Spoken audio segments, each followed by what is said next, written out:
With great power comes great responsibility. Compromise where you can. Where you can't, don't. Even if everyone is telling you that something wrong is something right. Even if the whole world is telling you to move. It is your duty to plant yourself like a tree, look them in the eye and say no. You move. Never step onto the battlefield of ideas unprepared. Before you enter the fray, you need a plan. And there's no better place to get one than right here on Tactics with host Caleb Colquitt. The Situation Room goes live now on News Radio 1440. And good evening, everybody. Thank you so much for joining us on YouTube, Facebook, Twitter, Twitch, Periscope, terrestrial signal, however you're listening to us. We certainly appreciate you being with us right here on Tactics on this lovely Tuesday afternoon. There is a lot to go over, as always. Well, I say as always. Occasionally we have a slow news day. But this is not one of those cases. And even in the state of Alabama, even though we're going to be talking about a national issue, it has to do with one of our own, Bradley Byrne. So Representative Bradley Byrne yesterday went around and did a tour with several different parts, several moving parts of the immigration family, as it were. So what happened is yesterday he went to El Paso and he met with Customs and Border Protection, so CBP, and also met with ICE at an ICE facility. So he was with both the Border Patrol side and the enforcement side of this, and he was also accompanied by several members of the United States Army. And part of the reason is not necessarily because they went specifically to be with Bradley Byrne. It's that they were already there, and so they were kind of helping facilitate that meeting. And part of the reason that they did is because you may recall that the other day that they were storming the border. So there you have Bradley Byrne going down there, looking at the facility, the port of entry that is there at El Paso, some of the different border security measures they have, and also got the opportunity to see the same facilities that the squad, as it were, the members of the House that went down there to tour the facilities earlier this month, got to see. And so he got to see the holding facilities, got to see the border, and got to talk to a lot of the agents that have the responsibility of doing that. Now, here Bradley Byrne goes down to the border there in El Paso and then does an interview with Yellowhammer News. So we're going to just read some excerpts and some of the quotes and the highlights from that interview at Yellowhammer News. And he says, there is a group that has threatened to charge that port of entry. So this is what we were talking about just a little bit ago. There were about 50 people, 50 illegal immigrants that tried to charge a port of entry, and that happened apparently not far from where Bradley Byrne was. There is a group that has threatened to charge the port of entry. They, this CBP, actually have a plan working with our Army personnel there as to how they can close the port of entry with physical barriers, and literally have CBP agents in the front line and the Army personnel in the back line. So I guess essentially what's happening there is he's saying that right now the plan that they're working on to try to make sure that these people, if they do rush the port of entry, that they don't get through, is that you have the Border Patrol agents there in front, and you have the Army people in the back as backup in case that doesn't hold out. Now, I'd 10 times rather deal with a civil law enforcement force in the CBP than I would the military. It's a completely different skill set. They're trained to terminate the enemy. But it does show the seriousness and how ridiculously overwhelmed our people at the border are. They're dealing with a massive surge, the biggest that there's ever been, trying to tamp that down. And granted, it is going away a little bit. Part of that is because of the season. It's getting so hot that a lot of people, even the ones that are desperate, are not opting to cross the border in this particular fashion. But there's another thing that I really want you to think about here. If we have people that are storming the border and telling you ahead of time that they're going to storm the border, what does that lead you to believe? Because if you were an illegal immigrant and your goal was to get inside the United States, wouldn't the goal there to not be on their radar? Seriously, and I'm just trying to put myself into the mind of somebody that is in Mexico or Honduras or Guatemala or Venezuela, and I'm going back and forth in my head. Okay, how exactly do I plan this trip out? How do I react once I get to the border if I'm trying to get into the United States and that is my intended goal? Well, I gotta say that what I would try to do is I would probably adopt one of two strategies. If either I would try to build a case for seeking asylum and walk straight up to a port of entry, tell them that I'm an asylum seeker, and give them a compelling reason for why I believe that I need some kind of religious or political asylum in the United States. Or I take the second option, which is I don't want anybody from the United States, specifically from Border Patrol, to have any interaction with me whatsoever. I try to slip in at a place where there is no wall, where there's lax security. I try to figure out where that is, and I try to slip in under the radar. The absolute last thing I would do is get together with a whole bunch of people and try to mob the border. This plan sounds like it'll work about as well as the Area 51 storming. It's a bad idea, especially when you consider that you would have, in this case, Border Patrol up front, and if by some miracle I get past them, then I have to deal with the United States Army. I ain't doing that. So, on the one hand, you could say maybe this is a tactic to try to deter them from doing this, and maybe it is, and hopefully, if that is the case, that it's effective. But then you have the second aspect of that, which is why are the people that are opting to storm the border willing to storm it? That seems like a really dumb idea if your end goal is to just get into the United States undetected. Now, here's the thing. I do not think that these people are acting on their own accord, because I think that they probably genuinely do want to get into the United States, that they do want to slip in and be left alone and go undetected. That's probably what they want to do. That's what they would rather do. The reason that they are willing to storm the border, I believe, and we've seen evidence of this through different undercover videos, I think that there is a concerted effort on the left of people training illegal immigrants to sort of do things that would land them in a very positive political narrative. We saw this back when we had the big surge with the migrant caravan. That would have been, I guess, last year, where the woman had her like 7 and 9-year-old in diapers. Why children that age were in diapers doesn't make any sense unless you were specifically going for a photo op of a woman carrying children in diapers away from the tear gas, even though the tear gas was really, really far away from her.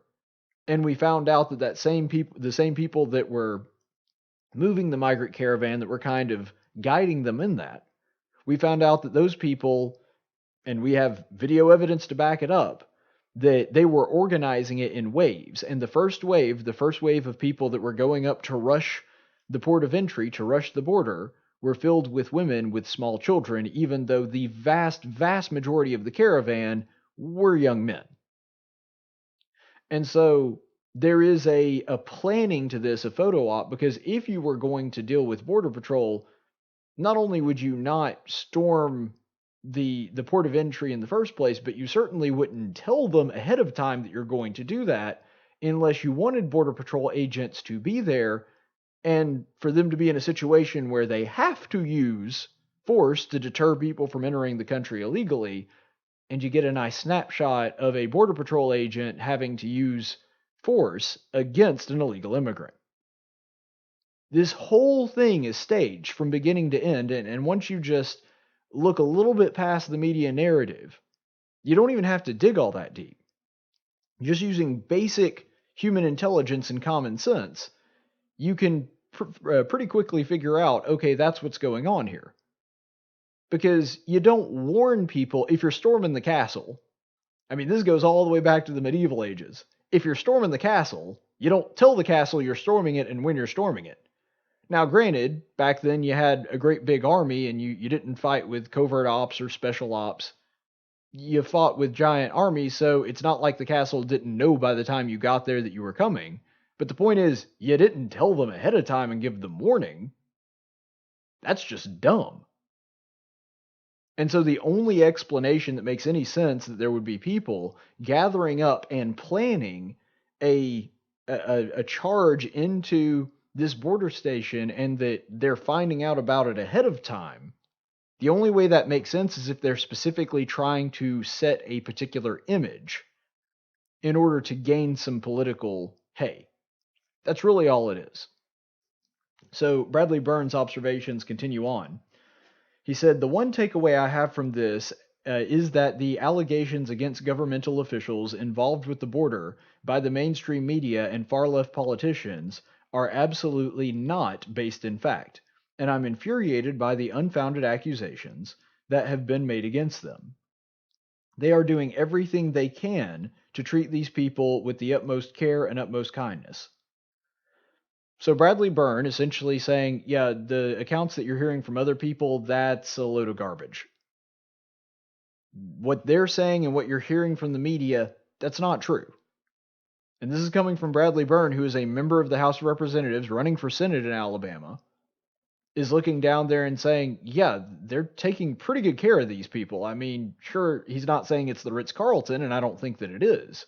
But as far as a detention facility, he's saying they're being very well taken care of, and he goes into more detail in the article. I won't read the whole thing, but he goes into detail. He's saying their kids, they're all sleeping in air conditioning. They've all got adequate food and water. He said, I'm looking at these kids. You're not seeing any bruises or scars on them that would suggest that they're being abused. They all look well fed. He's saying these allegations, these horrible conditions that are going on in the border, they're just not based in truth. And he actually goes on to say, and I think that this was very telling as well, quote, it was a heck of a lot nicer than the penitentiaries in Alabama. And Bradley Byrne has toured some of our prisons in Alabama. So when you're looking at his comparison and looking at the penitentiaries in Alabama, where we have our own citizens interned, he's saying those facilities are nicer than the ones in Alabama. Now, granted, I know that the situation in Alabama isn't great. We've already had a federal investigation and people looking into how bad our prison facilities are. So I get that you're on the low end of the spectrum. But there is a world of difference in Alabama's penitentiary system, which needs help. It needs to be worked on. That's something we've talked about on this program many a time. Bradley Byrne is saying that they're better than those. And there is a whole lot of space between that and concentration camps. Granted, prisons in Alabama, not ideal, definitely need some work. I've been somebody that has talked about that for a long time. We've had different people like Representative Mike Holmes, who's been one of the front runners on this, that has talked about this issue. That's something we're concerned about. They're not great. Probably one of on the lower echelon of state penitentiaries in the United States. But you know what? It's still a heck of a lot better than a concentration camp. It is a heck of a lot better than a Russian gulag. And that has been the way that these facilities have been portrayed by a lot of people on the left. And that just goes to show you, especially considering this guy has actually toured Alabama's penitentiaries, this whole allegation that, oh, they're torturing people in their concentration camps. No. There's not an ounce of truth to that. And there have been dozens and dozens of people all over the internet, all over social media, that were Jews that actually survived concentration camps, very upset about this. You had the guy in Poland that was saying, no, there's no truth to that. I've seen the concentration camps. I've seen what happened there. What she's talking about is not a concentration camp.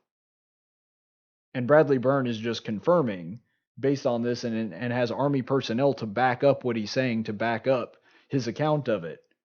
And he's saying that these people are being treated very well. I don't think that there's really anything more to say about that because he's actually seen Alabama's penitentiaries and has something to compare it to. But even Alabama's penitentiaries are not anywhere near the level that AOC and her ilk are trying to compare it to. And there's another thing that's important to bring up about this. When you're talking about it being a concentration camp or trying to paint it in that language. I find it fascinating that while all this is going on, the other day the House voted not to impeach Trump. Now, granted, I didn't want Trump impeached. I didn't think that they had, good grounds to impeach him. But what's hysterical is the left is now crying, Trump is literally Hitler. He's literally putting people in concentration camps. He's literally the same as the Nazis. And then Democrats from all over the House of Representatives are saying stuff like this and using similar language.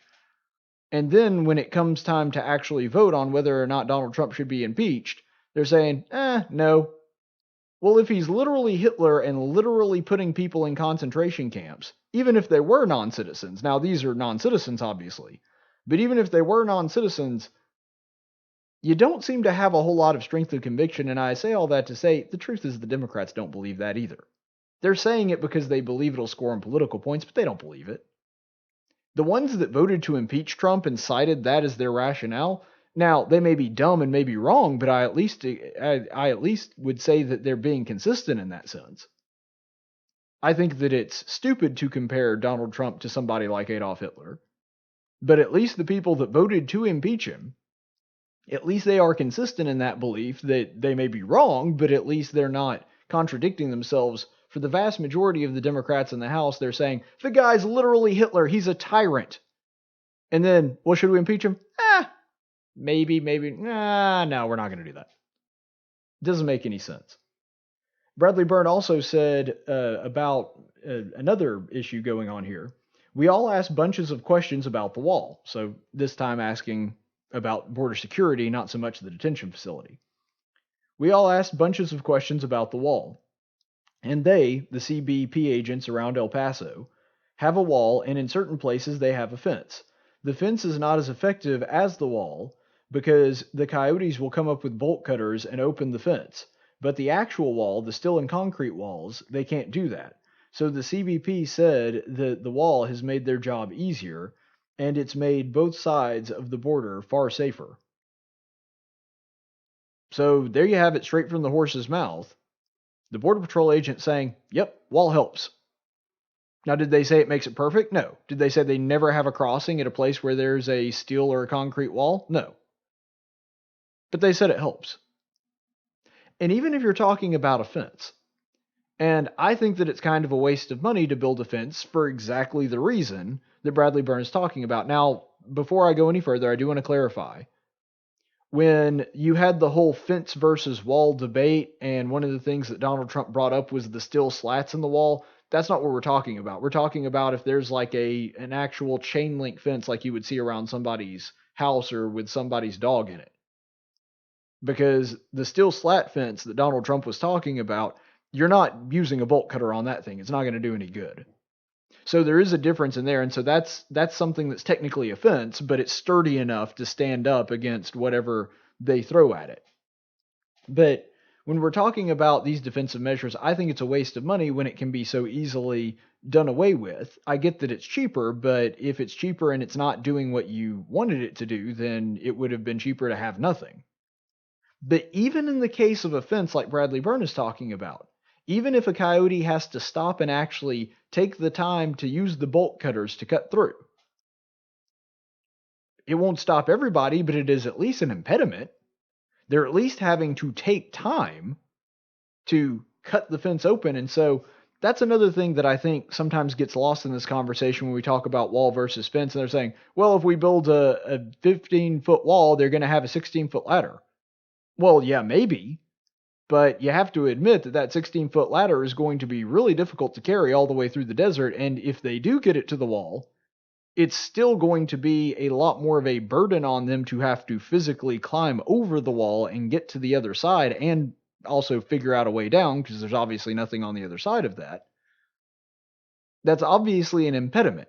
Not perfect, not foolproof, but it gives Border Patrol agents time to respond and to see people coming over to where they can get the guy that they're after. And so it does make a big difference. Also, something else, you wouldn't be able to drive a vehicle over a 10-foot wall. I mean, you might get you over, but it's going to be just you. Getting a vehicle over would be a much taller task. So this idea that, well, if it doesn't do anything, then it's not worth anything.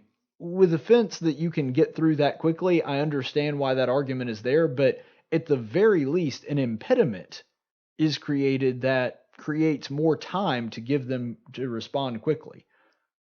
But the point of what Bradley Byrne is saying there, and the point that I think we need to take to heart, is that the actual wall that we're talking about, whether it's an actual concrete wall or the much more affordable and the one that I favor in most locations, the steel slat wall, that's a much better option than just open borders.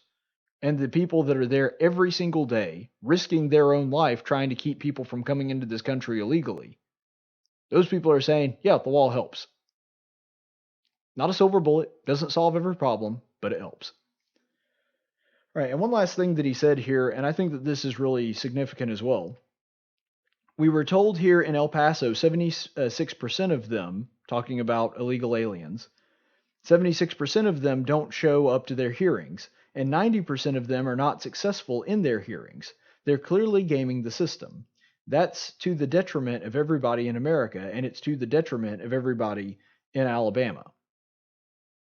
Now, what's really important here, the problem with this, is that in El Paso, and maybe it's abnormally high here, but I have a hard time believing that it's a massive outlier. Like, I doubt that it's 8% in another port of entry.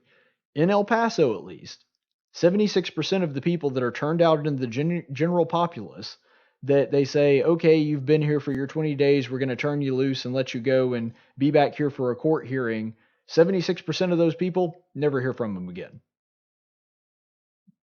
Which effectively is like having no punishment at all. It's getting to go into the country scot-free with no consequences.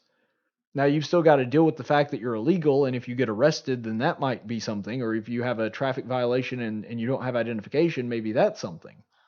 But the point is, we are being far too lenient, and this is the reason that the catch-and-release policies of the Obama administration had such detrimental effects. They don't work. They don't deter people from coming into the country illegally. And when they do, they just shout back to their friends and family back in whatever country they're from, hey, if you come here, you only have to wait like 20, 30 days, and after a month you're out and they just let you into the general population. You can go anywhere in the United States you want. You don't think word of that gets back? You don't think they hear about that? Even if they don't have a family member here, you don't think other people hear about that?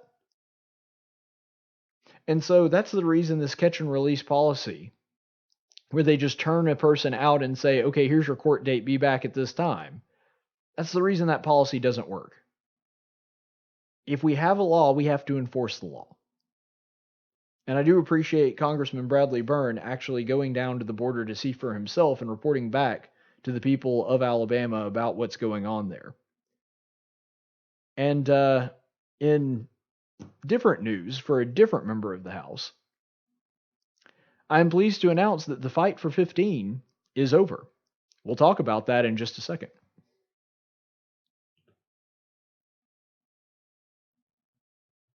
And now for a reading from the Social Justice Warrior Bible with Pastor Gregory Post. Welcome in. I'm Gregory Post, head pastor at the Eternal Living Word Trans-Denominational Community Church and Coffee House in Novato, California. Now it's time for a reading from the SJW Bible. Today's reading will come from Leviticus chapter 10, verses 1 through 10. Now Nadab and Abihu, the sons of Aaron, took their respective fire pans, and after putting the fire in them, placed incense on it and offered strange fire before the Lord, which he had not commanded them. And the fire came out of the presence of the Lord, which created a wicked cool light show for them to see and totally got everyone feeling the Spirit's presence. Then Moses said to Aaron, "It is what the Lord spoke, saying, even though I didn't command you to use this strange fire, I totally understand your need to express yourselves in worship and keep yourselves entertained." So Aaron therefore danced and yelled with joy, knowing that his sons were having a good time at worship. Moses called out to Mishael and Ezaphan, and the son of Aaron's uncle Uzziel, and said to them, "Come forward, carry your relatives away in front of the sanctuary outside of the camp, for they have fainted from being overwhelmed by the power of God's coolness." So they came forward and carried them still in their tunics outside the camp, as Moses had said. Then Moses said to Aaron and his sons Eleazar and Ithamar, "Do not uncover your heads, nor tear your clothes, because God wants us to always be happy, and as long as we're happy, He's happy. Therefore, if worship doesn't give you an overwhelming sense of euphoria, you need to find another congregation, preferably one with a more dynamic pastor and band." So they did according to the word of Moses. And the Lord spoke to Aaron, saying, "Do not drink wine or strong drink, neither you nor your sons with you, when you come into the sanctuary, so that you will be able to drink more once you arrive. It is a perpetual statute throughout your generations. And so as to make a distinction between the holy and the profane, between the unclean and the clean, because when worship stops being fun or feels judgy, then it becomes profane and unclean." Wow, so inspiring. This has been a reading from the SJW Bible, and remember, the only truth that matters is your truth.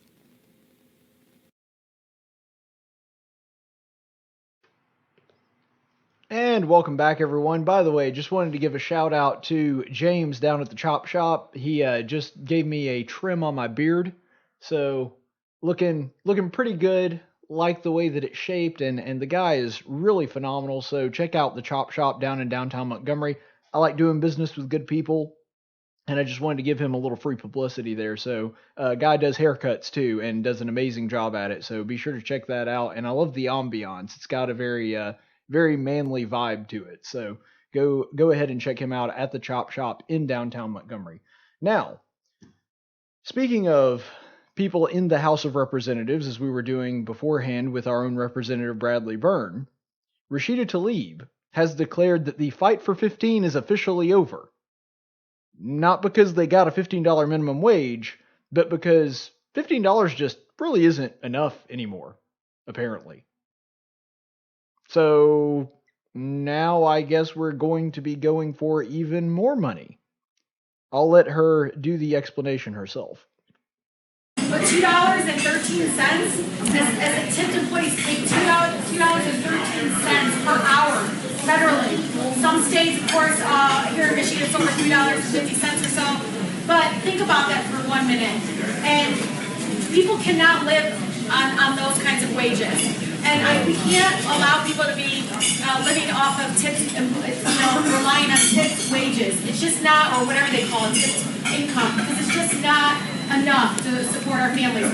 But I also want to always tell a story, because big fights like this one, $15. By the way, when we started it, it should have been $15. Now I think it should be $20. Picture America Rising Years Act. It should be $20. No, it should be $20 an hour. Like $18 to $20 an hour at this point. Everything, all the costs. And so they say all this is going to raise the cost, but I can tell you, milk has gone up. Eggs has gone up. Everything has gone up. The cost of food has gone up. The cost of a lot of things that we need has gone up already.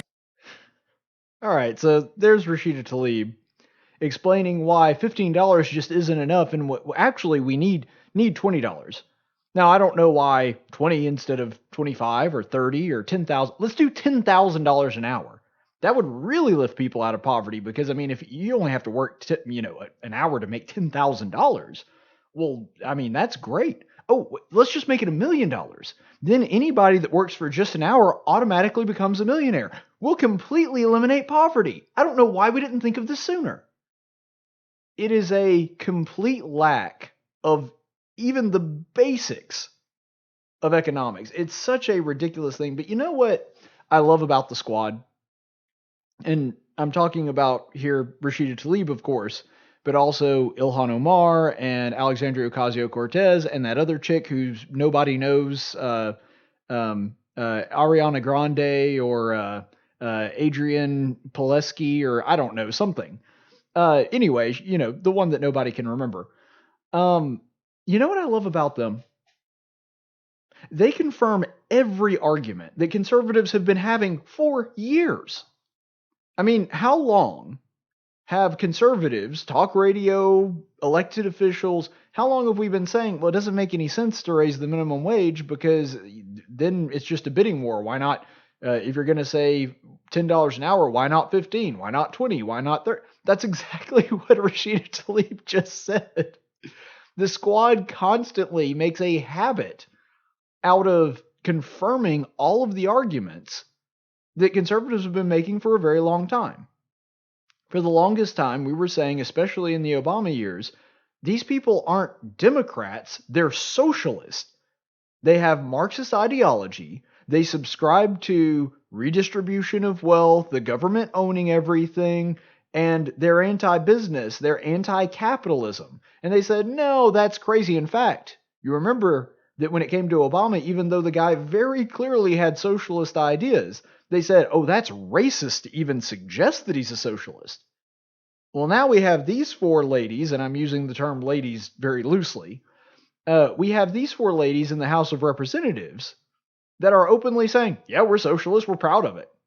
Yeah, we're socialists, we believe in Marx. By the way, down with capitalism. Conservatives have been making that argument forever, and then the squad comes around and says, yep, that's exactly who we are. We've been talking about the minimum wage forever, and they say, yep, we actually want $20 an hour, or $25 an hour, or $30 an hour, with the Green New Deal with AOC. You remember what the main points of that were? It actually said in the document, we read a whole lot of it here on the program, that if you went through it, it actually said it was for turning over the capitalist system. It was for overturning it. That was the purpose of the Green New Deal.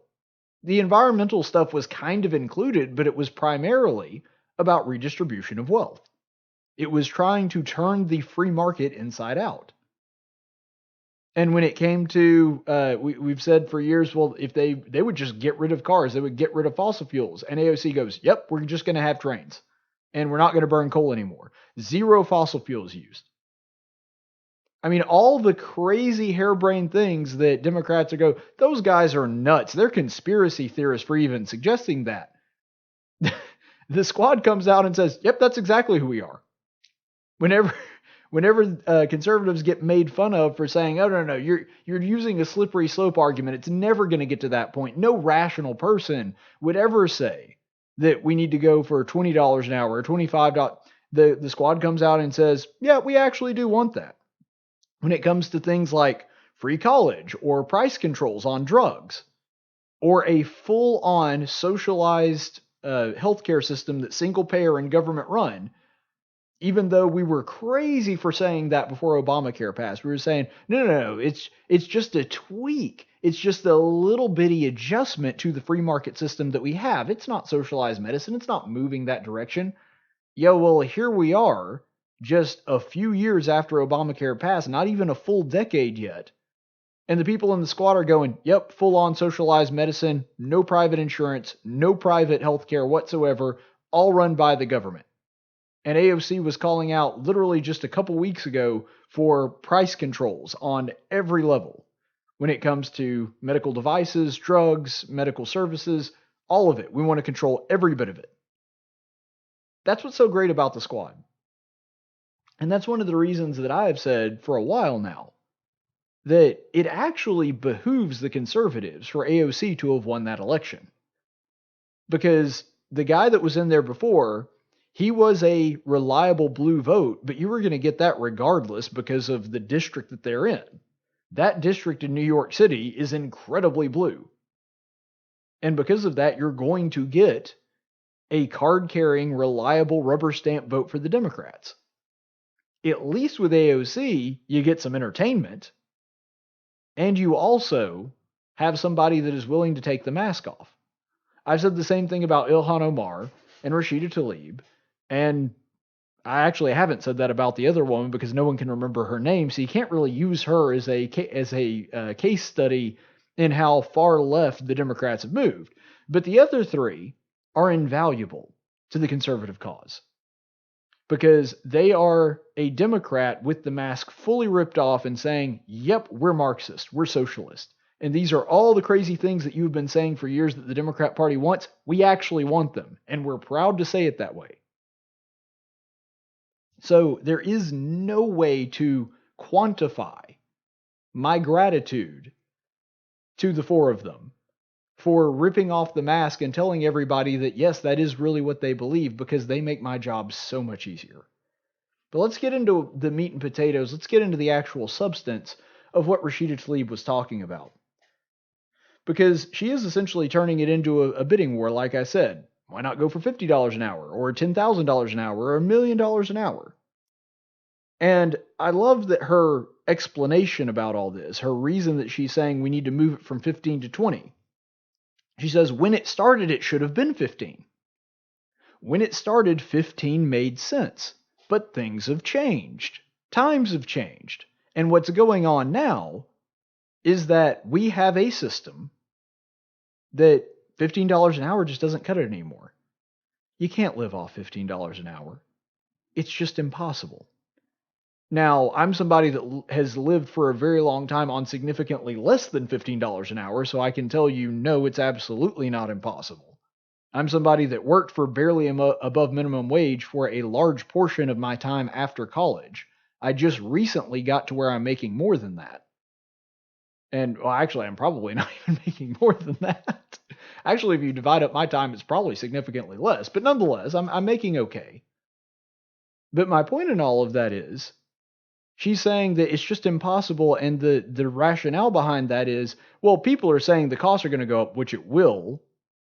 And she's saying, and the reason is because, I'm telling you right now, the price of milk has gone up. The price of eggs is gone up. I'm not editorializing. If you go back and watch the clip, that's how she said it. The eggs is gone up is how she said it. And that got me to thinking, man, I wonder if the price of milk and eggs have actually gone up in a way that would reflect that $5 more dollars an hour. I'm thinking there's no way it's gone up that much. Well, I did my research, and according to the Bureau of Labor Statistics, you can look year by year at the differences in the price of milk. This one is on milk. So if you look at the average there, remember that the fight for 15, because she said when it started, $15 an hour made sense. The fight for 15 started in the year 2012. Well, if you're looking at that, and you look at the average price over the year, 2012, the average price for milk was $3.49 per gallon. Now in 2019, so far this year, the average price of milk has been $2.96 a gallon. So it's gone down by over 50 cents. That's a substantial decrease in the price of milk. So I genuinely believed that when she said this, I just assumed that she was correct on the price of it having gone up. What I was looking at the statistics for was, has it gone up enough to justify $5 more an hour?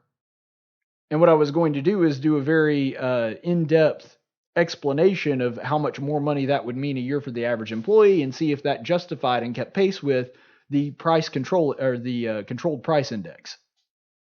That's what I was going to look at. But I didn't even have to do that, because the price has actually gone down, not up.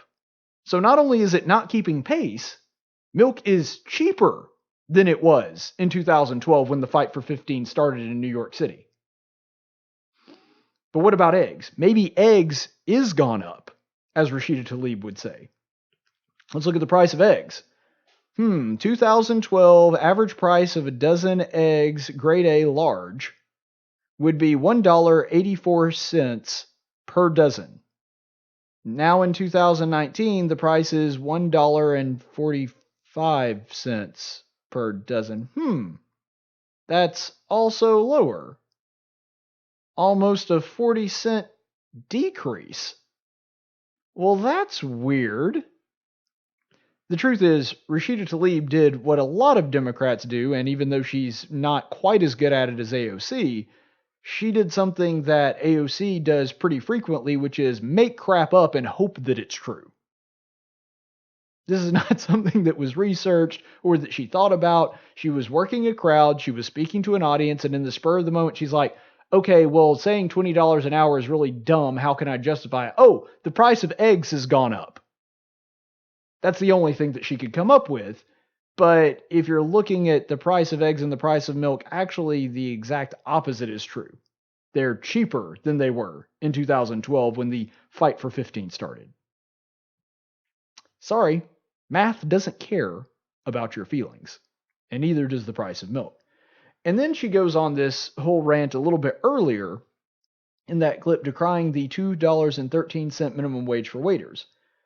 Now, I've been a waiter before, and I got to tell you, I made way more on tips on a job where I waited tables and did a few other things. I was a bartender and, worked as a breakfast chef and all those things. You get tips. I've been a bellhop before. Pretty much every job that you can do in a hotel, I've done. And I always made way more on tips than I did my hourly pay, which, by the way, stands to reason.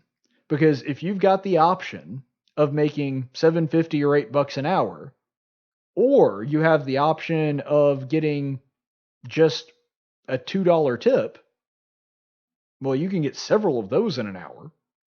And so basic math would tell you, actually, the tip thing is a much better thing. The reason they use the minimum wage for people that are tipped is because it sounds so low. It's like, well, how do these people even survive working off of that? Yeah, those people are making a lot more than the people that are actually making minimum wage. I know, I've been one of those people.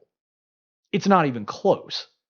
I always made way more money on tips than I ever did through my hourly pay when I was a waiter or a bartender. And by the way, that is when I was making significantly higher than that minimum wage.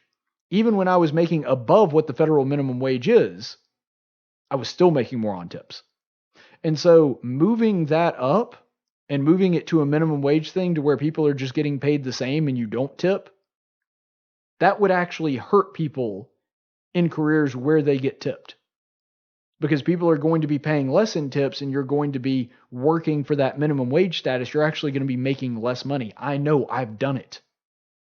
And it's something that AOC should have figured out, considering she was in the same profession that I was for a while. And I will say this, I was still making really good on tips, but I was making less than everybody else. And you might be saying, why? Were you just a lousy waiter? No, I was a very good waiter. The reason I was making less was because I was the only guy on the waitstaff. Statistically speaking, this is also true. They want to talk about income inequality. They want to talk about this lie that has been debunked over and over again of women making, 83 cents on the dollar for every man or 77 cents on the dollar for every man. Yeah, there's also jobs like being a waiter where women make significantly more. I was always making less in tips than the women were. And there's nothing wrong with that. People wanted to tip the girls more. That's fine. Oh, and by the way, when I worked at a place where there was more than one male waiter, in other words, there were other men on the staff with me, I made about the same as they did. It wasn't my service. It was the fact that people tend to tip women more. And that's okay. It's their money. They can do with what they want. And them getting tipped more didn't mean that I got less money. Just meant that they got a little extra, and that's okay. Good for them. But this lie that, you can't survive on $2.13 an hour. Well, no, you can't. But that's not the point. They're making money on tips. And another thing that's important to bring up about that, which shows how incredibly disingenuous and dishonest this argument is that if you are working for tips and you make less than what minimum wage would be, they are required by law to pay you the difference. In other words, if the minimum wage is $7.50 an hour and you're working for tips, but you just have a slow night, and at the end of or you have a slow month, and at the end of the month, it turns out you weren't making quite $7.50 per the time that you put in, guess what? That company has to make up that difference. So this idea that, the people that are working for tip pay, they're just, they're getting the shaft and they're basically barely scraping by, making less than minimum wage. No, that's not true. The companies are legally required to pay the difference if something like that is to occur. But Bernie Sanders is having a hard time with the fight for 15 as well. Because as it turns out, after a little investigation, Bernie Sanders' campaign workers are currently unionizing. Because it turns out the great Bernie Sanders doesn't even pay his employees a living wage. He doesn't do it. Nor does he give them full medical benefits, which is a human right. Yeah, Bernie Sanders. Bernie Sanders is not paying his campaign workers $15 an hour, even though he's the one talking about how it is a human right to make $15 an hour and to have full medical benefits, where he's talking about Medicare for all. Yeah, he's not giving full health benefits to his employees either. So Bernie Sanders does what any normal, rational person would do. No, I'm just kidding. So what's actually going on is that Bernie Sanders has said, okay, well, I am going to get my employees up to $15 an hour, but we're going to have to scale back on some of their hours, and we're going to have to let some people go.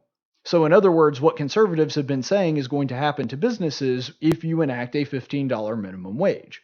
So Bernie is saying he is going to self-impose the $15 minimum wage, but his reaction to it is going to be exactly the same as those evil, greedy capitalists that just swim in giant swimming pools of money. They have giant Olympic-sized pools filled with gold coins in their basement. They're just swimming around in it, and that's the money that they're keeping from their employees by paying them minimum wage. Bernie Sanders is doing exactly the same thing. He's cutting their hours, and he's cutting the amount of people on staff. Because that's all he knows how to do. And mathematically, that would make sense. So here's the irony in all of this. He is decrying these evil, terrible capitalists. Maybe if his employees really do want to make more money, if they want to be millionaires, maybe they should just write a best-selling book like Bernie did. In other words, do exactly what a free market capitalist would tell them to do. Do something else. But this is why it's such an ingenious system by the Democrats, and why the minimum wage fight is such a scam by them. They win either way. Doesn't matter what happens. They win. And I'll explain why.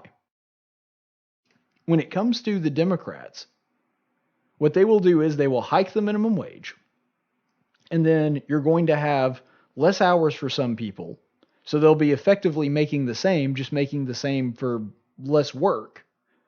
Or they will be still there and making more money, or those people will be laid off and have no money.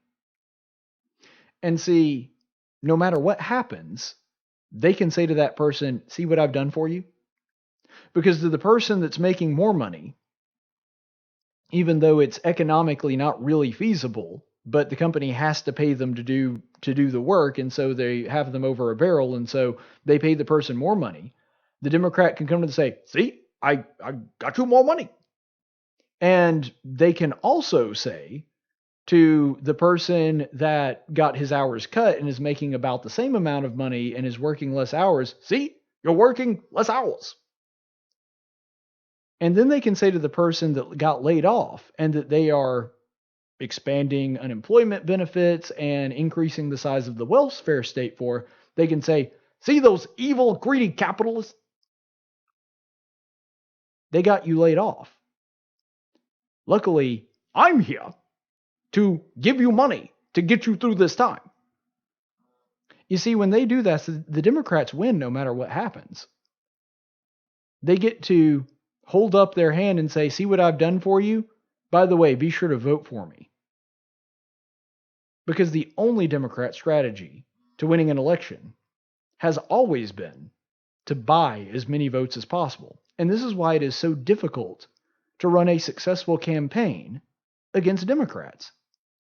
Because you're trying to be the adult in the room, and you are trying to say to the other person, look, we can't spend all this money. I get that if you were to put it into a family analogy, I get that you want to go with Santa Claus over here who's just saying, we'll just spend as much as it is. You get all the free stuff that you want. there are no limits, it's fine. Well, when you have to be the adult in the room and say, yeah, we're kind of $20 trillion in debt, we can't spend all this money. We don't have it. You understand why it's really easy for that person to not get elected? You understand why it's really hard to compete against the guy that's basically Santa Claus and saying, I'll give you anything you want. That's what makes it so difficult. And Mitt Romney understood this pretty well. You remember that Mitt Romney, he famously said, I can't reach the people that aren't paying taxes. There's really nowhere for me to go on that. And sadly, he was right. But either way, this will all come out and it will hurt the economy. The people that will actually, the Democrats are claiming to be protecting, are the ones that are going to get hurt the most by it. We'll take a break. We'll be back in just a minute. Hey, where you going? Champ? Slugger? Hey, cowboy. Where you going? Where you going? I'm going out! Hey everybody, it's Caleb here, and I was just driving through South Alabama. I had a couple quick thoughts that I'd like to share with you. First of all, I really love it when the environmentalists tell us that there just are not enough trees, that we're killing all the trees, that there are no trees out there, as you can probably see through the window there. South Alabama is just trees. There's virtually nothing. You got maybe Andalusia, Enterprise, and Dothan, and trees, and that's pretty much it, other than Gulf Shores, which is the beach. So I genuinely believe that it should be part of our criminal justice system that any liberal that whines too much about there not being enough trees, that their sentence, their punishment for that, should be to drive through South Alabama, because they will be immediately disillusioned about this idea that there are just not enough trees left in the world. There is nothing but trees for miles and miles and miles and miles.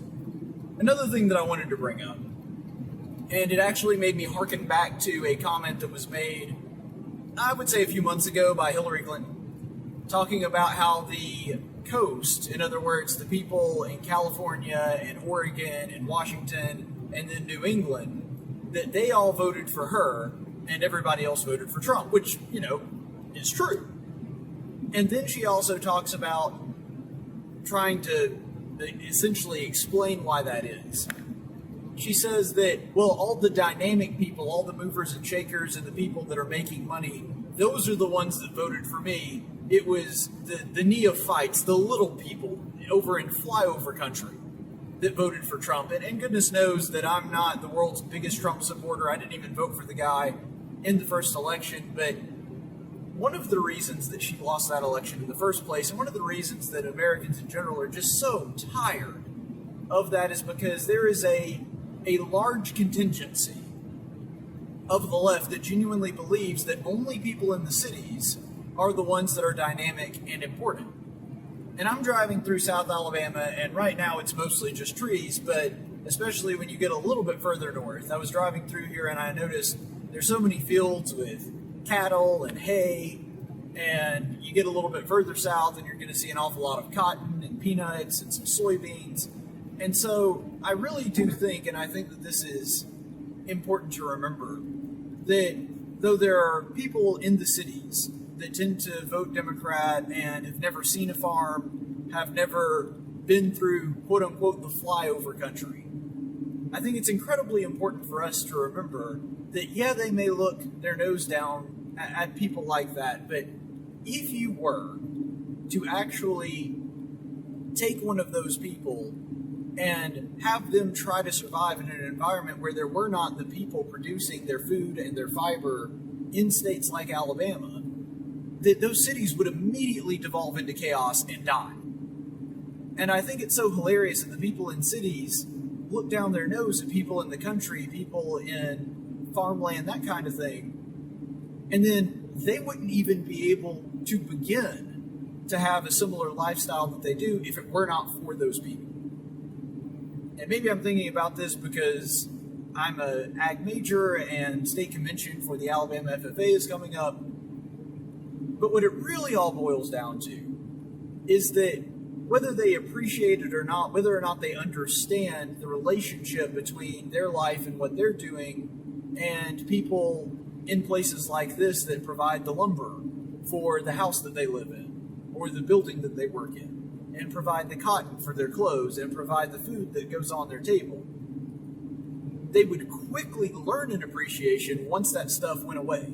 Once they realized that the magic bread fairy doesn't just bring bread to the supermarket, that there are people involved in the growth and production and transportation of that, I think it would really paint it in a different light. And what I mean by that is, I don't think that it's productive for us to go out and talk about how silly and stupid they are and how ridiculous their position is on that, even though there's some truth to it.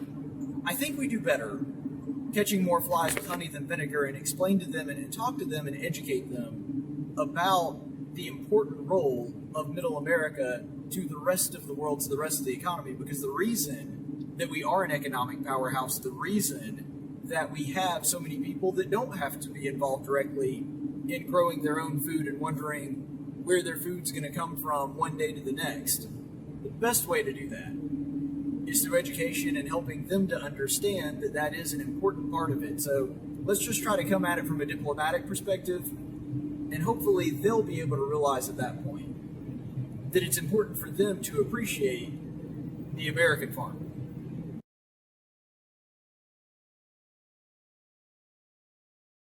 That was stupid. I know it was stupid. Really stupid. Hey, I just said it was stupid. And today's Daily Dose of Stupid brought to you by Canada. That's right, the entire nation of Canada. You fail as a country, and I'm going to tell you why. A woman was forced to close her business in Canada after refusing to wax a man's genitals. No, I'm not making this story up. This is a real thing. She runs a shop where they do waxings of some sort. I'm not going to pretend to know a whole lot about the subject matter here, but I do understand the legal hoopla going on afterwards. So this is reporting from the Daily Wire. A Brazilian immigrant living in Canada was forced to close up her small business after refusing to wax the male genitals of a transgender LGBT activist, Jessica Yaniv, formerly known as Jonathan Yaniv. Citing discrimination based on gender identity, Yaniv filed a complaint with the British Columbia Human Rights Tribunal seeking financial restitution. The activist has filed complaints against 15 other aestheticians, I assume that's waxing people, aestheticians with the tribunal, claiming their gender identity discrimination as well. The Daily Wire reported last year. It was not until Wednesday, however, that Yaniv's identity was allowed to be disclosed. So, what I find really interesting about this is that apparently sexual discrimination is perfectly okay, but gender identity discrimination is not. Because based on the way that I'm reading it, based on the explanation here, the rationale for not waxing this man's boys was that she was saying, that's a dude, this is a woman's shop specifically for women. And had she said that, and this was a heterosexual male, a cisgender heterosexual male that just walks in and says, yeah, I'd like to have my boys done, she would be allowed to say no, and then that would be the end of it. So they're allowing for sexual discrimination, which, by the way, I don't think I'm using that in the normal sense, not the legal sense. In other words, she is discriminating against giving that service to a man. So that's what's going on here. That would have been okay. But just because the man says, no, I am a woman, I just happen to have all the stuff, and he does still have all his stuff intact, that you have to wax me, or else I'm going to bring you before this tribunal. And the tribunal said, yeah, that's gender identity discrimination. Actually, it's not. Because here's the thing. And granted, I don't know this woman personally. I don't know how she would have reacted to this. But if a woman came in dressed as a man and this was somebody that considers themselves a trans guy, then would she still do the procedure on them? Because I can test that if she did, then she is not discriminating against trans people. She is discriminating against people whose sex happens to be male. Which, by the way, is okay in this situation. Like I've said, not all discrimination is bad. If you see two people come up to your doorstep at 2 a.m., one of them happens to be a Girl Scout, and the other one happens to be a guy wearing a hockey mask with a chainsaw, I would hope that you have enough common sense to discriminate against the guy with the chainsaw and let the Girl Scout, the scared Girl Scout, in. Like, that's a discrimination, but that doesn't mean that it's necessarily automatically bad. And so this is one of those cases where sexual discrimination is appropriate, just like it would be if you're going to the bathroom or you're in a high school gym class. That is one example of where sexual discrimination is acceptable, because this is a woman that does that area of the body and doesn't want to do it for a man because she doesn't want to touch a strange man's stuff. And so if she would do this for a woman that is a trans person, then she's not discriminating against trans people at all. She's merely saying, no, I won't do it if you're a guy. And so this is what's so significant about the way that this is legally being phrased. They are saying whatever the person identifies as. That's what's important. Whatever the person says that they are, you have to treat it as though that's what they really are. You have to engage in this disillusion that a person is all of a sudden a woman just because he puts on a dress and heels. Which, by the way, I find incredibly offensive to women, suggesting that, oh, there's nothing more to being a woman than wearing a dress and high heels or wearing makeup. Because if you're saying that anybody that does that is a woman, you're saying, well, that's really all a woman is. Somebody that wears these particular things, which ironically is falling into a stereotype. It's a different stereotype, but it's a stereotype nonetheless. And so they're saying the female stereotype of what you wear, that's what's actually more important. The science doesn't matter, how you feel is what matters. Now, I can actually give a story here that I think is very relevant, but I'm hesitant to give it just because it's very personal and frankly a little embarrassing, but I think that the story merits it, so I'm going to get a little bit more personal and frankly a little more detailed than I want to. But here it goes. For those of you who aren't aware, I had testicular cancer. And that's obviously in a very sensitive area. And I had a number of medical professionals and doctors have to, run tests and do operations and work on that area because that's where my cancer was. And I'm not going to go into much graphic detail, but sometimes they were women. And even though I was literally dying of cancer, if I had had any female medical professional say, no, don't really want to do that because of the nature of it, we'll get a guy or we'll get somebody else. Honestly, it wouldn't have bothered me. Not at all. Just wouldn't. And that's an actual emergency situation where my life was in jeopardy. And if they said, we're going to have to wait a few days to run this test because the only person we have here that does that is a woman and she doesn't want to, handle that part. And I would have said, okay, that's fine. That's how much I believe in this. But this is a guy that is saying, no, I will use the blunt force of law to force women to fondle my junk. And the law will back me up on it. And the crazy thing is they actually did. They said, unless you are all over this man's area, then you're out. How insane is that? And just in case you're wondering about this, this is a guy who has done this 15 times, as the article just pointed out. So obviously, this is somebody who is just maliciously trying to force women to touch his junk. That's all this is about. I don't know if it's because he gets his jollies off that way, or he's doing it just to make a political statement, but either way, he's doing this maliciously. He's obviously going around finding different places, because I don't know about you, but when I get a haircutting place, if I get a bad haircut, I go somewhere else, sure. But I don't go all around the place and start seeking out new places to get my haircut or new places to get my oil changed. And the average person doesn't either. This is a guy that is specifically going around to different places, trying to find somebody that will refuse him service and then legally force them into doing what he wants them to do. That is a crazy person right there.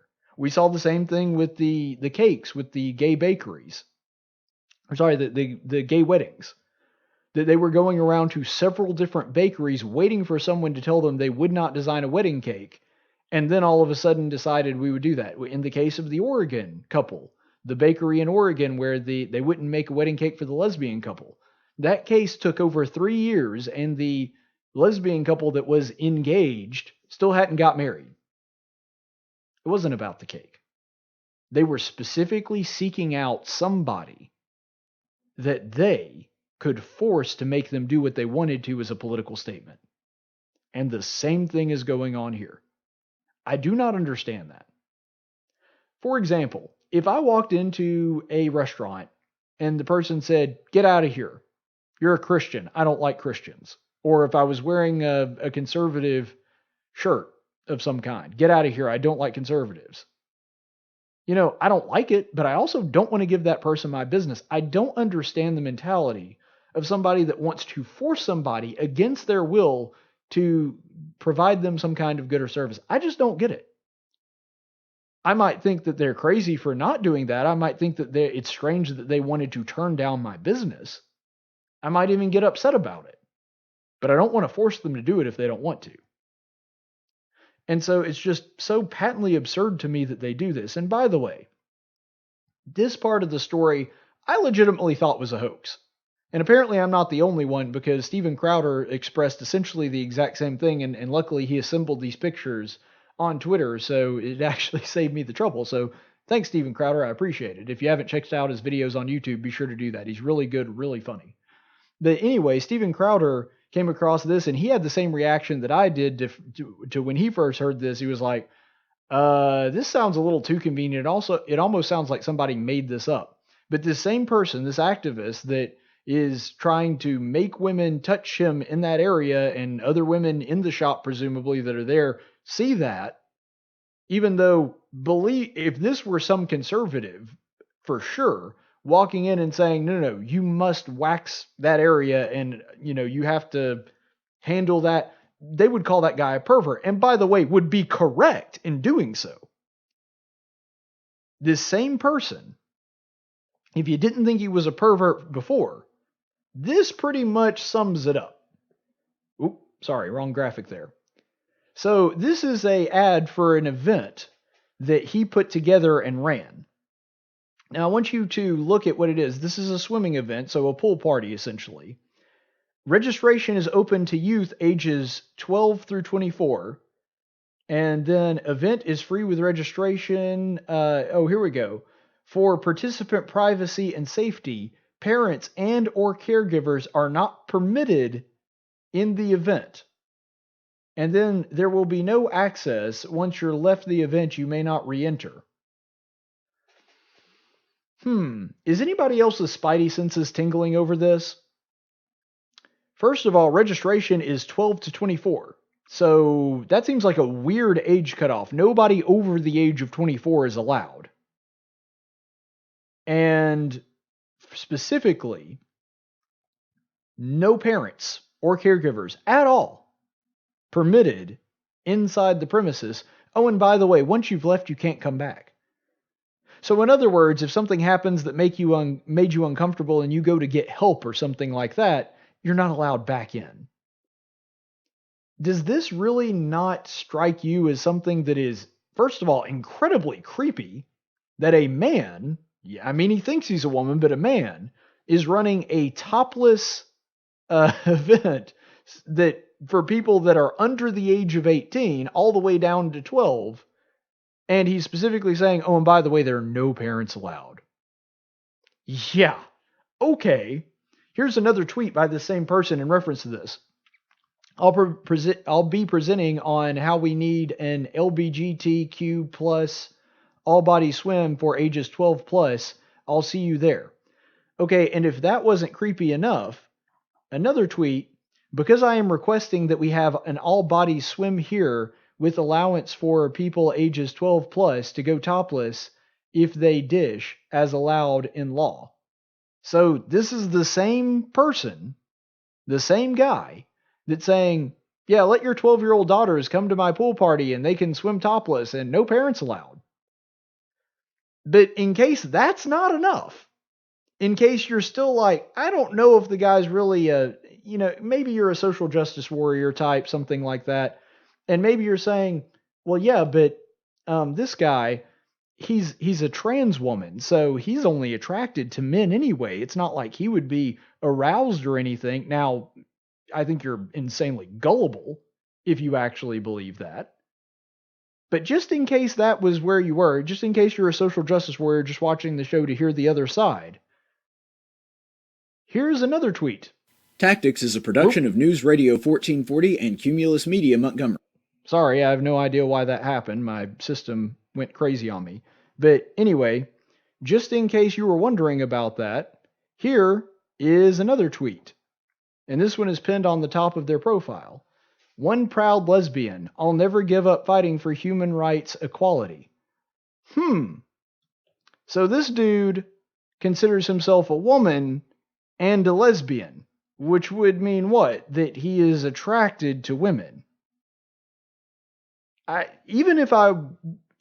To the social justice warrior watching this, if you had a daughter and you had no problem with homosexuality at all, you thought that it was perfectly fine and there's nothing in the world wrong with it, would you let your 12-year-old daughter go to a lesbian's house at a pool party and let her walk around topless at the lesbian's event? I would hope that you would have enough sense to say no. This is somebody that is proclaiming, yes, I am attracted to women. And by the way, I'm going to use the force of law to force women to wax my area. Wax my organs down there, my genitals. And then is also saying, oh yeah, and all your 12-year-old daughters, have them come over to my place and we'll have a topless pool party. This is one of the creepiest things I have ever heard of. And it does go to show that Canada has absolutely lost its mind ruling in favor of this person. This is a very sick, disturbed individual. And the fact that Canada's legal system is on his side and helping him get what he wants, and making this poor innocent bystander close down her business because she didn't want to touch a strange man's area. Canada has absolutely lost its mind. Let's go to the chaplain's report. In 1775, the Continental Congress created the Chaplain Corps. Under the command of General George Washington, each soldier was required to attend worship service every Sunday. While other armies advanced on their feet, Washington's troops advanced on their knees. It's time for the Chaplain's Report with Caleb Colquitt on tactics.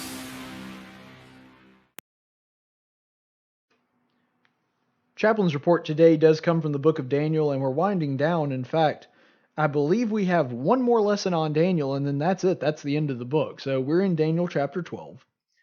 And just to set the table a little bit, you'll remember that Daniel has been receiving prophecy. And he's having the prophecy explained to him. He's having the rationale and the meaning explained to him. But you'll also recall, if you were watching the episode yesterday, that there are certain parts of this that Daniel is still having trouble comprehending and still doesn't really fully understand. And you'll remember that we talked about the purpose of prophecy being in large part for people not when the prophecy is made, but for after the prophecy is fulfilled. Which, by the way, would make sense. Because where the prophecies were for Jesus, for example, were those prophecies for the edification of people that were reading them at the time? Sure, they were. That helped. And it also gave them an idea of what to look for. in Jesus, but the vast majority of them didn't. The vast majority of them saw the prophecies of Jesus being fulfilled and still didn't 100% get it. Even the apostles didn't completely understand that he was the Messiah right away. It took them time of staying with him and start slowly putting some pieces together. And even they were very skeptical of the resurrection. And so the prophecy is written for the edification and the help of people at the time that they're written. But as we learned yesterday from Daniel, they're really primarily for people that are living after the prophecy has been fulfilled, so that they can look back and see, oh, it all does line up. There's a message here, and it's consistent. And that also helps us strengthen our faith by looking at the authority of those that were writing it. So we'll go ahead and look at Daniel chapter 12, verses 6 through 10. And one said to the man dressed in linen, who was above the waters of the river, how long will it be until the end of these wonders?